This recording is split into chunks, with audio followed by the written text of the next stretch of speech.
team who was reporting to me functionally made me grow up, because these are also my kids in one way or the other. Although Scotty, who's there, he's not going to. I learn a lot from him, and I learn from my biological son also. Anyway, now that was through the responsibilities and job positions, my growth. But there was another side of me who was growing through other things which were happening. And for that one, Eureka is there. Eureka came into being that 1996-ish. And from there on, as I move forward, formation testing and sampling, SIG coming in, then community leadership coming in, then management sponsorship coming in. So by being part of that Eureka thing, where I still miss, and I am one of those believers who believe in the power of that BB that we used to have. And hopefully somewhere we will reactivate it in one way, because that was a beautiful way to share knowledge. But there are other things also, whatever is happening. Then there's SPE. I was blessed that my first functional manager, Shakil Hassan in Pakistan, he saw me and he said, yeah, you have an interesting personality. You struggle between being a childlike and a childish at times, but in order for you to grow up, I need to put you in front of the customer. So he pushed me to become the SPE secretary a year into the organization, into the practical world. And that allowed me to speak with the chairman of Oil and Gas Development Corporation of Pakistan, our national oil company, who was the chairman of SPE. So instead of my general manager asking an appointment with the secretary of OGDC, they will ask me to speak and get an appointment. So my PR changed all of a sudden. And I came in, and there was a lot of things that I learned with the opportunities coming in the SPE. In Qatar, IPTC was given birth in 2005. Being the SPE director at that point in time allowed me to be in the governing body of IPTC, and I remained with that organization for quite some time. And with that, the opportunity was, Shahid, why not to become a session chair? And I started to chair sessions on subjects that I didn't know much about. And that was my way to learn from what abstracts are coming in, ask the question. It's far easier to ask the question than to answer. So as a judge, I was asking. So I kept on asking and learning through the answers which were coming to me.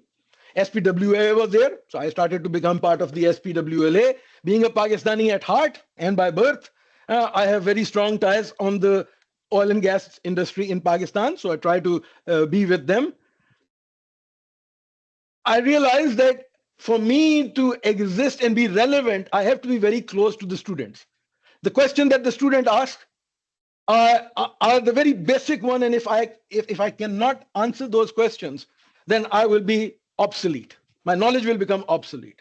So many opportunities came in. I kept on going in. I was blessed by COVID that I did something that not too many Pakistanis can do. Pakistanis over here, in a way, that I was at the same point in time mentoring students from India and from Pakistan, the two sides of the border, which didn't exist for me, because they are asking the same questions and I'm replying in exactly the same way because they are both my kids. So with that, and then publications came in, patents coming in as the opportunity. I was awarded SPE for the passion that I wear on my sleeve. Word was, the more you give, the more you get. That's where it comes down to. And the thing that I can give, that we all don't realize, that we are holding on to something which is like soft sands, and that is time. It's very, the harder you try to hold on to time, the faster it disappears. The more the time you give, the more time you realize you have. So on that note, moving forward, I'm starting with words of wisdom before I go further. And that is in line with the title of the talk, which was taking you through the journey.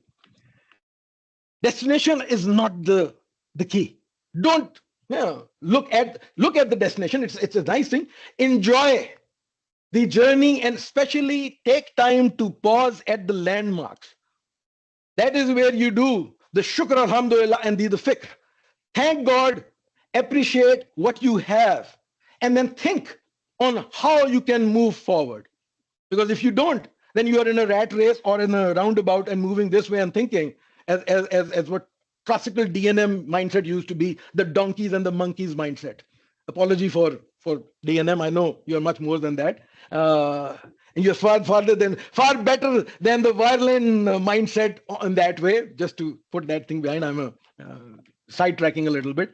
But the mind is that enjoy what you have while you have and continuously move forward in that way.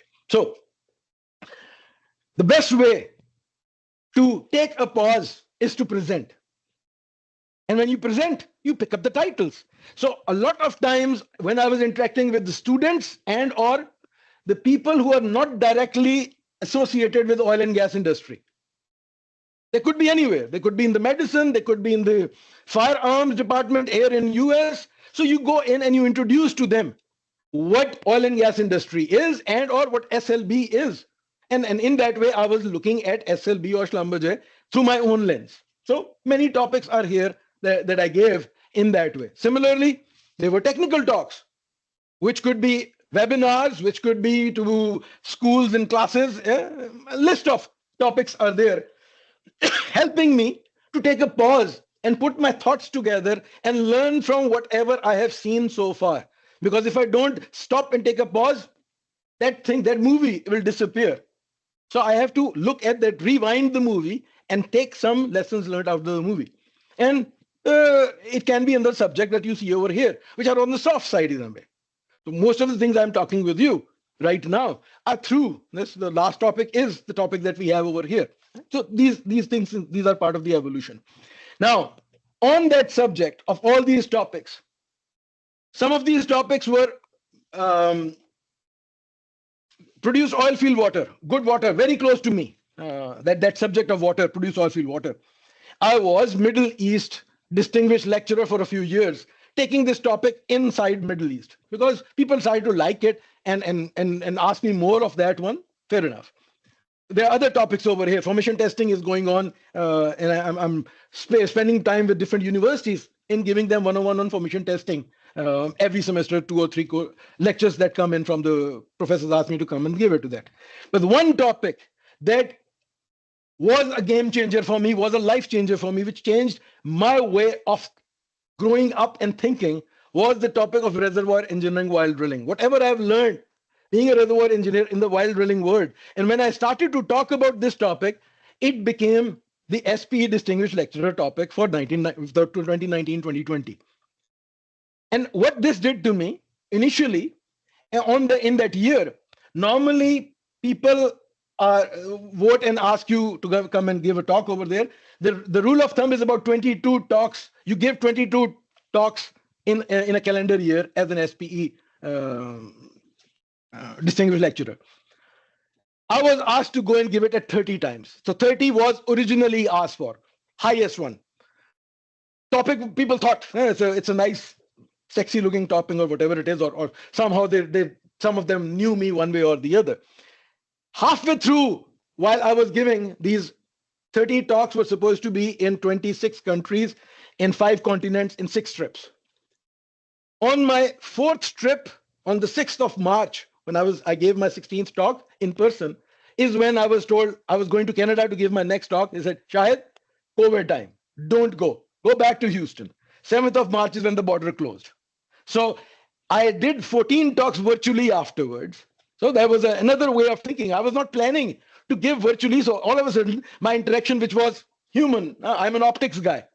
I need people in I need audience I look at their body language to know who is yawning, who's thinking this way, who's like this, or who is actually with me. So every time I was going, I was trying to go and give a talk to the universities also in that place, wherever it was. And then originally the talk was 30 minutes. For me, it was 45 minutes. It became 1 hour. For schools, it was 2, and eventually it became 2 sessions of 2 hours or 4 hours of this topic. So it started to expand in itself. What it did to me, I went to the places and met the people I have never thought I would do. And I was wearing the hat of a distinguished lecturer from SPE. I was no longer coming from a service company. I was way beyond it in the eyes of my people on the other side. This group came to see me at the airport. They were with me at the airport in Ghana. Here I was at the University of Ghana. There I am in Milan. Stavanger, 2 talks, one in the lunchtime, 1 in the evening, first time I'm sitting in a technical talk where actually, if you can see, there is a wine glass sitting over there. So people were actually drinking wine, and I'm saying, well, it's the party time right now. And then from Stavanger, the day I moved to Bergen, a beautiful place on the shore in a harbor, and people actually, here now you see wine after the talk is done, but during the talk, they were drinking beer. I've never experienced a technical talk where I'm standing in the middle with the mic as if I'm a karaoke singer, and everyone is sitting over there and drinking beer and enjoying and having a technical discussion. Eye opener for me. Paris, different kind of a group. Then I went to Tanzania. Here I was in Tanzania and different groups over there. Doha, my team in Doha. I went back to Pakistan to meet my own school, and I tried to invite. If my relatives are around, I will ask them to come. There is my uncle sitting over there, my father's younger brother, and a cousin of mine. Another cousin of mine is in when I went to the Islamabad group of SPE, gave the talk over there. In the last leg in US, my daughter who was in Pittsburgh, I asked her to come and sit also. So she saw her dad in a different mode, looking and speaking at that point. West Virginia, my last in-person talk was in Michigan over there on the 6th of March. Now, the slide I'm going to show you, and that happened a little earlier, but that was I went to South Sudan. At the airport, I was escorted because there is a civil war going on, or there was a going on, and half the population over there is below the age of 18. Very young kids. The managers over there were all 22, 23, 24. Full of curiosity question. They treated me as if I was God. There's something called the Starbandi. They put this pink dress on me, and I was a king. I'm still shy when I look at this picture over there. It completely changed. I became a human. It elevated me that what knowledge can do. Then I started to do my second phase as virtual because the COVID allowed me to do all of those things. So that is happening as my brand is evolving